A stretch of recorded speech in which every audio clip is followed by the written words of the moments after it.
బులెటిన్లో breaking news చూస్తున్నాం. తెలంగాణ వ్యాప్తంగా మరోసారి రిజిస్ట్రేషన్లు నిలిచిపోయాయి. రిజిస్ట్రేషన్ ఆఫీసుల్లో ఒక్కసారిగా సర్వర్ డౌన్ అయింది. దీంతో రిజిస్టర్ కార్యాలయాలు పనిచేయడం లేదు. సాంకేతిక సమస్యతో రిజిస్ట్రేషన్ ఆఫీసుల్లో భూ బదలాయింపు రిజిస్ట్రేషన్లు నిలిచిపోవడం జరిగింది. స్లాట్ బుకింగ్, ఈసీ, చలానాల చెల్లింపులో తీవ్రంగా ఇబ్బందులు పడుతున్నారు వినియోగదారులు. గంటల తరబడి ఎదురుచూపులు చూస్తున్నారు.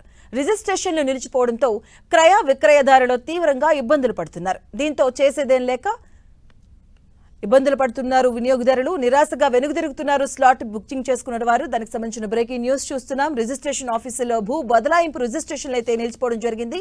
స్లాట్ బుకింగ్, ఈసీ, చలానాల చెల్లింపులో తీవ్రంగా ఇబ్బందులు పడుతూ ఉన్నారు వినియోగదారులు. గంటల తరబడి ఎదురుచూపులు చూస్తున్నారు. రిజిస్ట్రేషన్లు నిలిచిపోవడంతో క్రయ విక్రయదారులు తీవ్రంగా ఇబ్బందులు పడుతున్నారు. దీంతో చేసేదేం లేక స్లాట్ బుకింగ్ చేసుకున్న వారు నిరాశగా వెనుదిరుగుతున్నారు. ఇక తరచుగా రిజిస్ట్రేషన్ కార్యాలయాల్లో ఇలాంటి సాంకేతిక సమస్యలు తలెత్తడం పై వినియోగదారులు తీవ్ర అసహనాన్ని వ్యక్తం చేస్తున్నారు.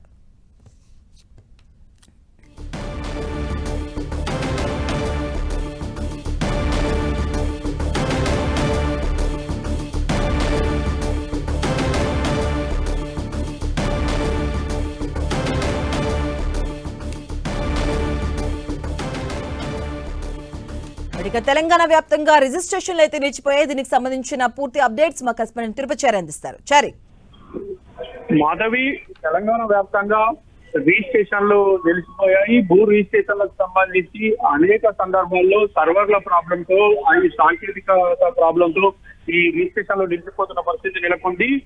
ఈ రోజు కూడా సర్వర్ డౌన్ తో మొత్తం అనేక రిజిస్ట్రేషన్ కార్యాలయాలు నిలిచిపోయాయి. దీంతో భూ రిజిస్ట్రేషన్లకు సంబంధించి, బదలాయింపులకు సంబంధించి అక్కడికి వచ్చిన ప్రజలు వాళ్ళు చాలా తీవ్ర ఇబ్బందులు ఎదుర్కోవాల్సిన పరిస్థితి ఏర్పడుతుంది. ఇప్పటికే ఒకవైపు ఫ్లాట్ బుక్ చేసుకోవడము, ఆ రిజిస్ట్రేషన్ సమయానికి ఇటు భూ యజమాని, తర్వాత భూ కొనుగోలు చేస్తున్న అతను ఇద్దరు కూడా ఈ రెండు సంబంధించిన కుటుంబాలు కానీ, ఆ ఇద్దరు వ్యక్తులు కానీ ఆ రిజిస్ట్రేషన్ కార్యాలయాలకు వెళ్ళి ఆ సర్వర్లు డౌన్ ఉండడంతో రిజిస్ట్రేషన్లు కాకపోవడంతో వాళ్ళు వెనుదిరిగి వెళ్లాల్సిన పరిస్థితి నెలకొంది. అనేక సందర్భాల్లో ఈ రిజిస్ట్రేషన్లు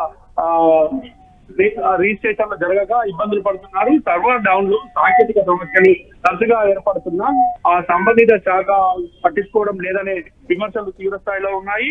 స్లాట్ బుకింగ్ గానీ, ఈసీ గానీ, చలానాల చెల్లింపు విషయంలో కూడా ఇబ్బందులు ఎదుర్కొంటున్నామని చెప్పేసి కూడా అటు రిజిస్ట్రేషన్ కార్యాలయాల వద్ద ప్రజలు వాపోతున్న పరిస్థితి ఉంది. అదేవిధంగా గంటల తరబడి వేచి చూసినప్పటికీ ఫలితం లేకపోవడంతో ఈ రోజు మాత్రం చాలా చోట్ల రిజిస్ట్రేషన్ కార్యాలయాల నుంచి వెనుదిరుగుతున్నారు.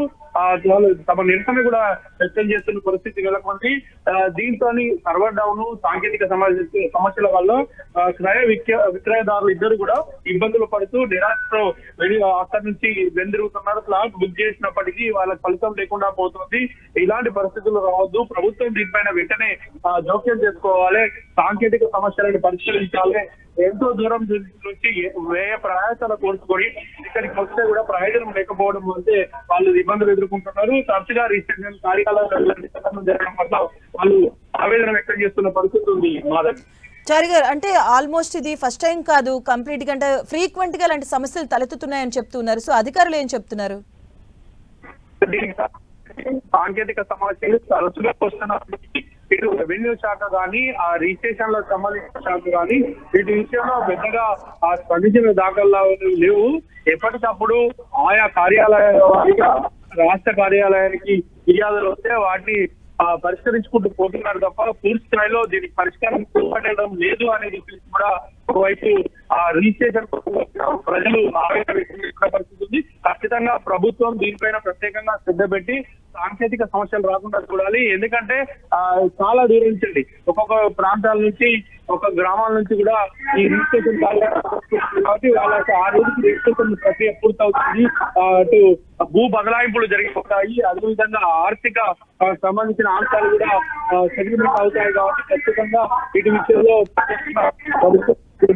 ఓకే, థ్యాంక్ యూ చారి.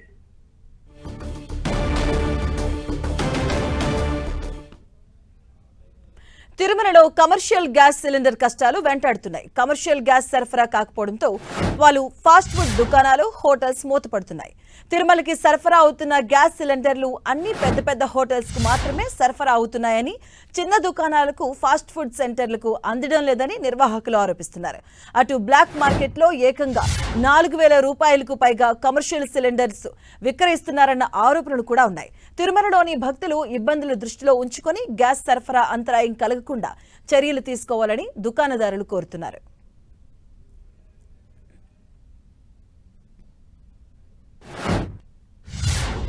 దాదాపు 90 హోటల్స్ దాకా క్లోజ్ చేసుకున్నారు. ప్రతిరోజు బండి తిరుమలకి వస్తూనే ఉంది. కానీ పెద్ద హోటల్స్ తప్ప చిన్న చిన్న ఫాస్ట్ ఫుడ్లు కానీ టీ స్టాల్లు కానీ వాళ్ళకి అందడం లే. అందరూ బాడిగలు పెట్టుకున్నారు, బాడిగలు కట్టుకోవాలి, అందరూ జరగాలి కదా. పెద్ద హోటల్కి మాత్రం ఏమది ప్రతిరోజు 2 బండ్లు వస్తారు, 2 బండ్లు పెద్ద క్యాంటీన్కే దిగుతాను. చిన్న హోటళ్ళు టీ స్టాల్లో మూసుకుంటున్నారు అందరూ. ఇదేనో తగిన మా హోటల్ అసోసియేషన్ కానీ ఆఫీసులు కానీ ఏదో తగిన ఆలోచన తీసుకొని తప్ప అందరూ ఆల్మోస్ట్ ఇంకా వారం రోజులు ఉంటే అన్నీ క్లోజ్ చేసే పరిస్థితి వస్తుంది. దయచేసి త్వరగా నిర్ణయం తీసుకుంటే మంచిది. ఇక తిరుమలలో కమర్షియల్ గ్యాస్ సిలిండర్ల కొరత కారణంగా చిన్న చిన్న దుకాణదారులు అయితే ఇబ్బందులకు గురవుతున్నారు. దీనికి సంబంధించిన పూర్తి అప్డేట్స్ మా కరెస్పాండెంట్ శ్రీనివాస్ అందిస్తారు. శ్రీనివాస్, మాదిరి తిరుమలలో గ్యాస్ కష్టాలు మొదలయ్యాయి. గత వారం రోజులుగా కూడా తిరుమలలో గ్యాస్ సిలిండర్ల కొరత ఏర్పడింది. దీంతో తిరుమలలో ఉన్న ఫాస్ట్ ఫుడ్ సెంటర్లు, అదేవిధంగా పెద్ద హోటళ్లు వరుసగా మూతపడుతున్న పరిస్థితి. గత వారం రోజులుగా కూడా ఇది కొనసాగుతుంది. ఇప్పుడు తీవ్ర రూపం దాల్చిందని చెప్పుకోవచ్చు. ఇక్కడ అంటే తిరుమలలో దాదాపుగా 4 గ్యాస్ కంపెనీలు నిత్యం కూడా సిలిండర్లను, కమర్షియల్ సిలిండర్లను దుకాణాలకు సరఫరా చేస్తుంటాయి. అవన్నీ కూడా సప్లై ఆగిపోవడంతో తిరుమలలో తీవ్రమైన పరిస్థితులు నెలకొన్నాయి. ఇటు ఇండియన్ గ్యాస్, హెచ్పి గ్యాస్ ఇవన్నీ కూడా తిరుమలకు రావడం లేదు. చిన్న చిన్న కంపెనీలు వస్తున్నప్పటికీ అవి సరిపోయే పరిస్థితి లేదు. దీంతో వరుసగా హోటళ్ళన్నీ కూడా మూతపడుతున్న పరిస్థితి. దాదాపుగా తిరుమలలో 150 ఫాస్ట్ ఫుడ్ సెంటర్లు, 10కి పైగా పెద్ద రెస్టారెంట్లు ఉన్నాయి. ఇవన్నీ కూడా నిత్యం వేలాది సిలిండర్లు వినియోగిస్తూ ఉంటాయి. అటువంటిది సిలిండర్లు పూర్తి స్థాయిలో తిరుమలకి రాకపోవడంతో ఇటు వ్యాపారస్తులు కూడా తీవ్రంగా నష్టపోతున్నారు. రోజు రోజుకి ఇక్కడ దుకాణాలు మూతపడుతున్న పరిస్థితి. మరోవైపు భక్తులు కూడా ఒక అన్నప్రసాదం క్యాంటీన్ మీదనే ఆధారపడాల్సి వస్తుంది. ఇక్కడ అంటే ఎక్కడికక్కడ ఫాస్ట్ ఫుడ్ సెంటర్లు మూతపడుతుండడంతో భక్తులకు ఇబ్బందులు తప్పడం లేదే. అయితే వస్తున్న సిలిండర్లను కూడా ఇటు గ్యాస్ కంపెనీలు బ్లాక్ చేసి వాటిని అధిక ధరలకు విక్రయిస్తున్నారన్న విమర్శలు అయితే వెల్లువెత్తుతున్నాయి. ఇటు భక్తుల సౌకర్యాలను దృష్టిలో ఉంచుకొని, భక్తుల ఇబ్బందులను దృష్టిలో ఉంచుకొని తిరుమలకి గ్యాస్ సరఫరాలో అంతరాయం కలగకుండా చర్యలు తీసుకోవాలని ఇక్కడ దుకాణదారులు కోరుతున్న పరిస్థితి అయితే ఉంది. Right, thank you Srinivas.